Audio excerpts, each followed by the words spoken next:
2026 குரு பயிற்சி இந்த வருஷத்தில் பார்த்துட்டிங்க அப்படின்னு சொன்னால், குரு வந்து தன்னுடைய கடகராசிக்கு உச்சம் பெற்று வரக்கூடிய ஒரு அமைப்பு இருக்குது. இந்த கடகத்துக்கு வரும்பொழுது தங்கம் விலையை பற்றி சொன்னால் 8ஆம் கனியாக மாறக்கூடியதாக இருக்கும். எப்பா தங்கம் எப்படிப்பா நம்மெல்லாம் வாங்குறது, ஏற்கனவே அப்படி தான் சார் அப்படி இருக்குது. இன்னும் 8ஆம் கனியாக மாறக்கூடிய தன்மைகள் இருக்கும். ரெண்டாவது பார்த்துட்டிங்கன்னா, மகாராஷ்டிரா மாநிலம் மலை சரிவுகள், மலையோரத்தில் இருக்கக்கூடிய சரிவுகள் ஏற்படுறதுக்குண்டான ஒரு வருடமாக இந்த வருடங்கள் இருக்கிறத பார்க்க முடியுது. எல்லாரும் ஒரு குழப்பம், எதுலேயுமே ஒரு திருப்தி இல்லை, ஒரு அதிர்ச்சி, ஒரு விதமான எப்படிரா இது அப்படிங்கிற மாதிரியெல்லாம் யோசனை, இது இப்படி தான் நடந்தது அப்படிங்கிற யோசனைகள் நிறையா வரும். எதுவுமே ப்ரெடிக்ட் பண்ண முடியாது. 4 பேர்த்த உட்காந்து ப்ரெடிக்ட் பண்ண சொல்றீங்க, ப்ரெடிக்ட் பண்ண முடியாத விஷயங்கள்லாம் நடக்கக்கூடிய ஒரு இதெல்லாம் இருக்குது. இதெல்லாம் நம்ம நினச்சி கூட பார்க்கலையே அப்படிங்கிற ஒரு ஆச்சரியம் வந்து கனவுலையும் நடக்காது, நகலாது அப்படிங்கிற மாதிரிலாம் நிறையா. இது மருத்துவத்துறையில இருக்கும். என்னது கண்டுபிடிச்சிட்டாங்களா அப்படிங்கிற மாதிரி இருக்கும்.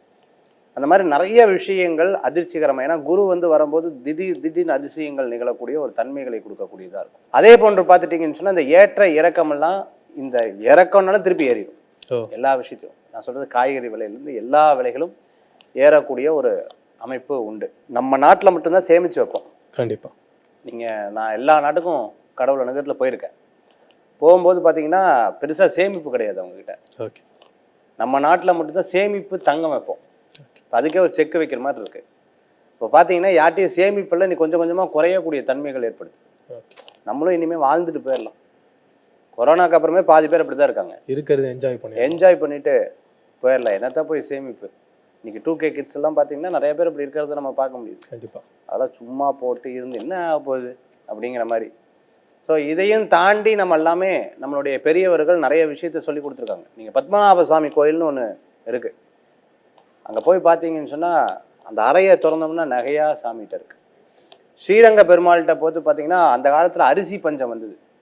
அந்த அரிசி பஞ்சம் போய் கதவை திறந்து பார்த்தா நெல் மூட்டையாக கிடந்திருக்கு. நம்மளுடைய பெரியோர்கள், சித்தர்கள், ஞானிகள், ரிஷிகள், யோகிகள்லாம் எதிர்காலத்தை வச்சு தான் ப்ரெடிக்ட் பண்ணி முன்னாடியே கொண்டு போவாங்க. கண்டிப்பாக. அப்போ இந்த குரு வந்து எதிர்காலத்தை பிரதிபலிக்கக்கூடியது.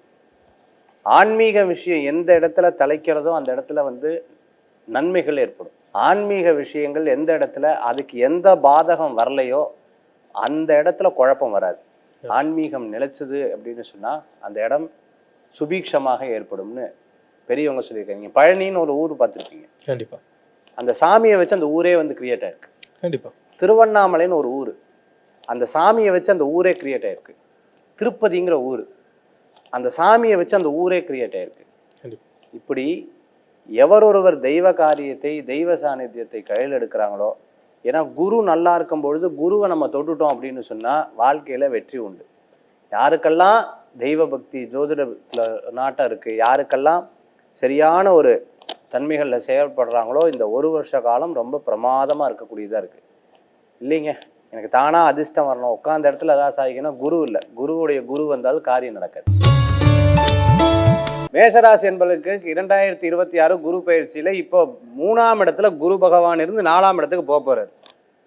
3ஆம் இடத்துல இருக்கும்பொழுது ஓட விட்டுச்சு. சாதாரண ஓட்டம் இல்லை. எப்பா இப்படியா ஓட விடும் ஒரு மனுஷனை? மேரத்தான் மாதிரி. நான் ஓடவே இல்லை சார், வீட்டில் தான் இருந்தேன். எண்ணங்களில் ஓட விட்டுரும். போட்டு மனதளவில் சிந்தனை, எனக்கு மதிப்பில்லை, மரியாதை இல்லை, எனக்கு அந்த கஷ்டம் இந்த கஷ்டம் எல்லாம் இருந்தும் ஒரே ஒரு விஷயம் இருந்தால் தான் சார் அந்த உலகம் மதிக்கும். ஒன்று விட்டமின் எம், டப்பு. இது இருந்தால் தான் மதிக்கும். இல்லைன்னா யாரும் மதிக்க மாட்டாங்க. யார்கிட்ட சொல்கிறது, எங்கே சொல்கிறது, எப்படி போய் சொல்கிறது? எனக்கு வேற ஒன்றும் வேண்டாம். காசு மதிப்பு இதெல்லாம் ரெண்டாவது. மனதார உட்காந்து பேசணும். பேசுறதுக்கு ஒரு ஆள் இருந்தால் எனக்கு மனதில் ஒரு பெரிய நிம்மதி வரும். இருக்கிற விஷயத்தை பூரா நான் எடுத்து சொன்னாலே போதும். மனதில் இருக்கிற பாரங்கள் குறைஞ்சாலே என் மைண்டு வந்து ஒரு சரியாகும், கிளாரிட்டி கொடுக்கும். யார்ட்டையாவது என்னை பற்றி நான் சொன்னேன்னா என்னை தப்பாக நினச்சிடுவாங்களோ, அண்டர் எஸ்டிமேட் பண்ணிடுவாங்களோ.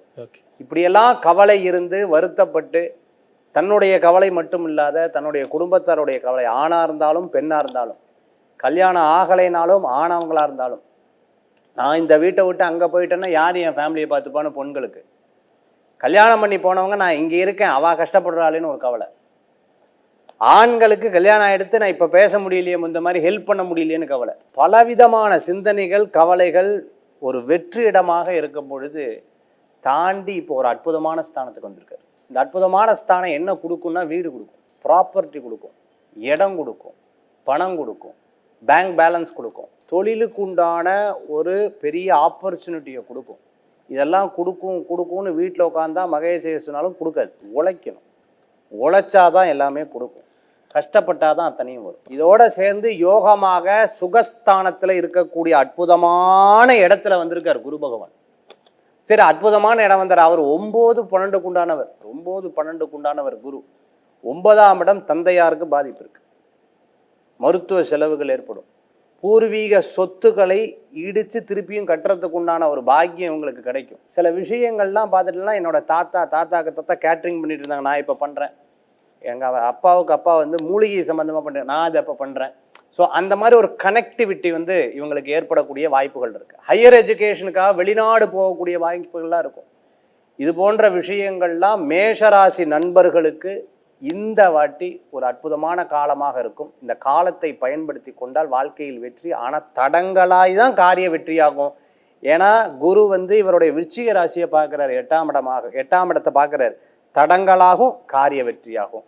கெட்டது நல்லதுக்கு, நல்லதுக்கு கெட்டதுக்குன்னு சொல்கிற மாதிரி எல்லா விஷயங்களும் அந்த மாதிரி போகிறதுக்கு உண்டான வாய்ப்புகள் உண்டு. இந்த குரு பயிற்சி பலன் எதுக்காக நம்ம பார்க்குறோம்? ஃபஸ்ட்டு குரு எதுக்கு நம்ம பார்க்குறோம் அப்படின்னு பார்த்துட்டிங்கன்னா, சில முக்கியமான கிரகங்களுடைய பயிற்சி தான் நம்ம முக்கியத்துவமாக எடுத்துக்கிறோம். உதாரணத்துக்கு சனி பயிற்சி, குரு பயிற்சி, ராகு கேது பயிற்சி. மற்ற கிரகங்களுடைய பயிற்சியை பெருசாக எடுக்கிறது கிடையாது. என்னதான் மாதத்துக்கு ஒருக்கா மாறினாலும் 45 நாளைக்கு ஒருக்கா மாறினாலும் நம்ம எடுக்கிறது கிடையாது. ஏன்? வருடாந்திர பலன்களை சொல்லக்கூடிய கிரகம் வந்து சனி பகவான். நம்ம பண்ணக்கூடிய, அதாவது கர்மகாரகர்னு சொல்லுவாங்க, நம்ம பண்ணக்கூடிய விஷயங்கள்லாம் அங்கே பதிவாகுமா, பண்ணக்கூடிய புண்ணிய காரியங்கள் குரு கிட்ட பதிவாகும். வருட பலத்தை அதை சொல்லலாம், இந்த வருட பலன்களை அதில் தெரிஞ்சுக்கலாம். மாத பலன்கள்னு சொல்லுவாங்க, அது சூரிய பகவானை வச்சு சொல்கிறோம். தின பலன்கள், இப்போ நான் நிறைய சேனலில் வந்து ராசி பலன் சொல்கிறேன். இந்த தின பலன்கள் பார்த்துட்டீங்க அப்படின்னு சொன்னால் நம்ம வந்து சந்திரனை வச்சு சொல்கிறோம். அதே போன்று இந்த நேரத்துக்கு உண்டான பலன்களை ஹோரையை வச்சு சொல்லணும். சரி, அப்போ குரு பயிற்சிக்கு ஏன் முக்கியத்துவம் கொடுக்குறோம்? நம்ம வருட பலனுக்கு ஏன் முக்கியத்துவம்? பாருங்கள், ஒரு கோயில் கும்பாபிஷேகமாகிறது குரு பார்வை வேணும்னுவாங்க. குரு பலன் இருந்தால் தான் கல்யாணம் பண்ணுவாங்க. கண்டிப்பாக. குரு நல்லா இருந்தால் தான் தொழில் பண்ணுவாங்க. குரு நல்லா இருந்தால் தான் பிரயாணம் பண்ணுவாங்க.